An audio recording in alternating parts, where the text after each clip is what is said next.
أعوذ بالله من الشيطان الرجيم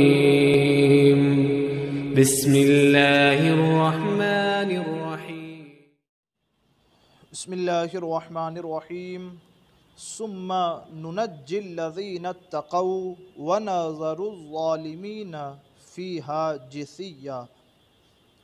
تو گزشتہ کل پل صراط کا تھوڑا سا تذکرہ ہوا کہ وہاں جہنم کے ارد گرد کافروں کو زنجیروں میں پکڑ کر کے جہنم کے سامنے ان کو کھڑا کیا جائے گا، اور ان کی کیفیت کیا ہوگی کہ گھٹنوں کے بل ہوں گے۔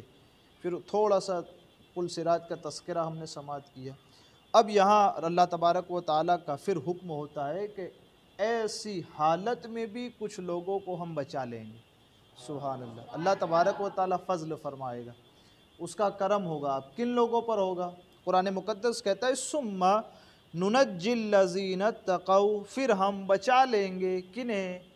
جو لوگ دنیا میں ہم سے ڈرتے تھے انہیں، جو لوگ پرہیزگار تھے انہیں، جو لوگ نیک تھے انہیں ہم اس دن بھی بچا لیں گے۔ ہاں وَنَذَرُ الظَّالِمِينَ، لیکن ظالموں کو چھوڑ دیں گے۔ ڈرنے والوں کو اللہ بچائے گا اور ظالمین کو چھوڑ دیا جائے گا فیہا جثیا، وہ گھٹنوں کے بل اس میں گر جائیں گے۔ پل صراط کے اوپر سے جب پار ہو رہے ہوں گے تو اللہ تبارک و تعالی مومنوں کو، پرہیزگاروں کو، ایمان والوں کو، جنہوں نے عمل صالح کیے، اچھے عمل کیے، اپنی مرضی کو نہیں دیکھا، انہوں نے رب کی مرضی کو مقدم کیا اور میرے رب نے جو کہا وہ میں کروں گا، اس طریقے پر زندگی گزاری، اللہ فرماتے ہیں انہیں ہم پل صراط پر بچا لیں گے، گرنے نہیں دیں گے۔ ہاں ظالموں کو وہاں بھی گرا دیا جائے گا۔ اس سے یہ مراد بھی ہے کہ وہ مسلمان جو گناہ گار ہو کر کے رب کی بارگاہ میں پہنچا، شرابی تھا، بیاج کے پیسے زندگی بھر کھائے، سودی کاروبار کیا، زنا کیا، چوری کی، ماں باپ کا نافرمان تھا، یتیموں کے ساتھ برا سلوک کرنے والا تھا، بیواؤں کا حق مار لینے والا تھا، کہ یہ جو سارے لوگ ہوں گے نا اس دن وہ بھی جہنم میں گریں گے۔ کس بنیاد پر؟ اپنے اعمال اور کرتوت کی بنیاد پر اس دن وہ بھی جہنم میں گر جائیں گے۔ ہاں پھر وہ اپنا عذاب پا لینے کے بعد جہنم سے نکالے جائیں گے۔ کیوں نکالے جائیں گے؟ کہ وہ جو ایمان ان کے دل میں ہے نا، مومن کبھی جہنم میں ہمیشہ نہیں رہے گا۔ ایمان جس کے دل میں رائی کے دانے کے برابر بھی ہوگا، اللہ تعالیٰ اس کو جہنم سے نجات دے کر اپنی ابدی جنت کی نعمت سے مالا مال فرمائے۔ پل صراط پر سے گزرنے کے حوالے سے ذرا سا ہم اور کبھی آپ نہیں سوچتے ہیں۔ ایک صحابی ہیں عبداللہ بن رواحہ جن کا نام ہے۔ عبداللہ بن رواحہ اپنی اہلیہ کی گود میں اپنا سر رکھے ہوئے ہیں۔ عبداللہ بن رواحہ رونے لگے نا تو ان کی عورت بھی رونے لگی۔ تو عبداللہ بن رواحہ نے اپنی اہلیہ سے پوچھا کہ تم کیوں روتی ہو؟ کہا میں نے تمہیں روتا دیکھا تو میں بھی رونے لگی۔ کہا یہ بھی ایک عورت کا انداز ہوتا ہے، کبھی عورتوں کے درمیان خطاب ہو تو ان کو یہ باتیں بھی ہم بتائیں کہ نرا حق مرد کا نہیں، عورتوں کا بھی ایسا حق ہے کہ وہ شوہر کو اگر رب کی یاد میں روتا ہوا دیکھے تو وہ کونے میں جا کے بیٹھے نہیں، اس کے ساتھ رب کو وہ بھی یاد کرنے لگ جائے۔ کہا میں تو اس لیے روتا ہوں، تم کیوں رونے لگی؟ کہا آپ روئے تو مجھے بھی رونا آیا۔ عبداللہ بن رواحہ کہتے ہیں مجھے یہ آیت یاد آ گئی، وَإِن مِّنكُمْ إِلَّا وَارِدُهَا، تم میں سے ہر ایک کو پل صراط سے گزرنا ہے۔ مجھے یاد آ گیا کہ کل میں پل صراط سے گزر رہا ہوں گا تو میں گزر جاؤں گا یا جہنم میں گر جاؤں گا، اس لیے مجھے رونا آ گیا۔ صحابی ہیں، اللہ نے جن کے لیے اعلان فرمائے کہ محبوب آپ کے سارے صحابہ جنتی ہیں، باوجود اس کے یہ حالت ہے آپ کی کہ رو رہے ہیں، خود بھی رو رہے ہیں اور آپ کی اہلیہ آپ کو دیکھ کر کے رو رہی۔ حضرت حسن بصری کا نام سنا ہوگا آپ نے، بہت بڑے بزرگ ہیں، اللہ کے ولی ہیں حسن بصری۔ حسن بصری نے جب خطاب کیا تقریر کی لوگوں کو، تو تقریر جب ختم ہوئی تو لوگ ایک دوسرے کے اوپر گرتے اور ملاقات کے لیے آگے بڑھ رہے تھے۔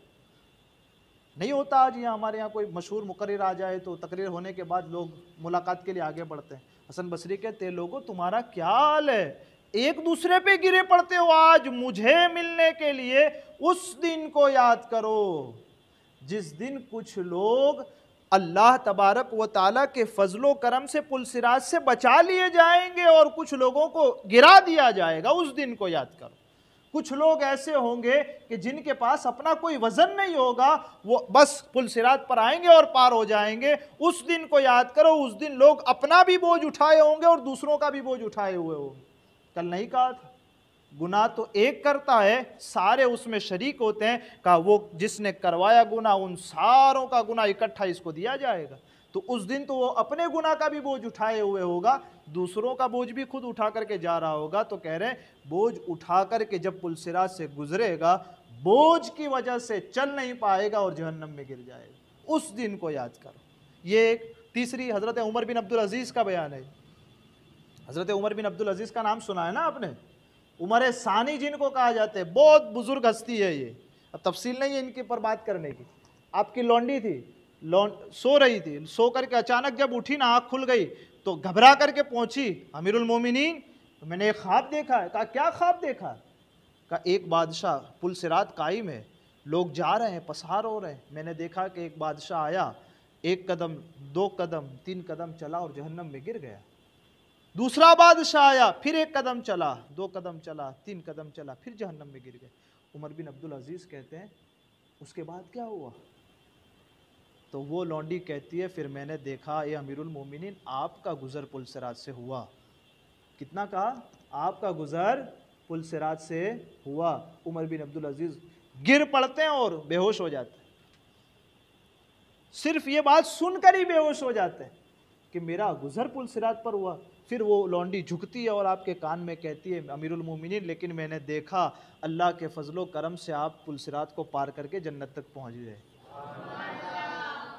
یہاں تک روتے رہے جیسے چھوٹا بچہ روتا ہے نا, پیر اٹھا کر کے. عمر بن عبدالعزیز اسی قدر روتے رہے روتے رہے روتے رہے یہاں تک کہ بے ہوش ہو. اس قدر فکر تھی پلسرات سے گزرنے کی. چلیں آپ کا اور ہم سب کو یوں آپ یوں کہیں کہ بھائی ہم کو دنیا لگی ہے, ٹھیک ہے سب کو لگی ہے, لیکن یہی دنیا تو سب کچھ نہیں ہے نا. یہی 40-50 سال کی زندگی نہیں ہے نا سب کچھ. بہت زیادہ کما لیں گے آپ, بل گیٹس جتنا کما لیا, اس کے بعد کیا؟ اس کے بعد تو مرنا ہی ہے نا. سکندر نے کیا کہا تھا جاتے ہوئے؟ نہ سکندر جہاں سے سورج نکلتا ہے وہاں سے لے کر جہاں سورج ڈوبتا ہے اتنے ساری بڑی دنیا کا بادشاہ تھا سکندر, سکندر اعظم جس کو آپ کہتے ہیں. سکندر جب جا رہا تھا اس نے کہا جنازے کے جب میرا جسم جنازے میں رکھا جائے تو میرے دونوں ہاتھوں کو جنازے کے باہر کر دینا, کفن میں مت رکھنا. کہا کیوں؟ تاکہ یہ دنیا دیکھ لے اتنا بڑا بادشاہ ہے, ساری سلطنت کا اکیلا بادشاہ ہے, لیکن اس دنیا سے جا رہا ہے تو کفن سے دونوں ہاتھ خالی لے کر کے جا رہا ہے. اسی کے لیے تو ہم مر رہے ہیں. ہم نماز کیوں چھوڑتے ہیں؟ اسی دنیا کے لیے. وہ سکندر بتا کر کے گیا کچھ آنا نہیں ہے ساتھ میں, اس کے لیے تیاری کرنی. نہ ختم ہونے والی زندگی آئے گی, نہ ختم ہونے والی زندگی آئے گی, اس زندگی کے لیے تیاری کرنی. تھوڑے سے ایک آدھ دو باتیں سن لیتے ہیں. پلسرات پر آسانی کس کو ہوگی؟ سبحان اللہ. پلسرات پر اللہ تبارک و تعالی حفاظت فرمائے گا. کیسی؟ حضور علیہ الصلوۃ والسلام ارشاد فرماتے ہیں کہ میں نے گزشتہ رات عجیب معاملات دیکھے, ان میں سے ایک یہ بھی تھا کہ میں نے اپنے ایک امتی کو دیکھا جو پلسرات پر گھسٹ کر چل رہا تھا, پیروں سے نہیں گھسٹ گھسٹ کر چل رہا تھا. کبھی گھٹنوں کے بل چلتا, گر جاتا, چل نہیں پا رہا تھا. اتنے میں وہ درود شریف جو اس نے مجھ پر پڑھا تھا زندگی میں, وہ درود شریف آتا ہے اور اسے اٹھاتا ہے اور لے کر کے اسے پلسرات پار کرا دیتا ہے. حضور علیہ الصلوۃ والسلام پر درود شریف کی کثرت کرنا. کہا یہ کیسا عمل ہے؟ کہا یہ ایسا عمل ہے جو پلسرات پر ہمارے اور آپ کے لیے آسانی کا سبب بنے گا. ہمارے کہنے آپ کے سننے میں عمدن سہون کوئی خطا ہوئی ہو, اللہ عز و جل اپنے حبیب کے صدقے اسے معاف فرمائے.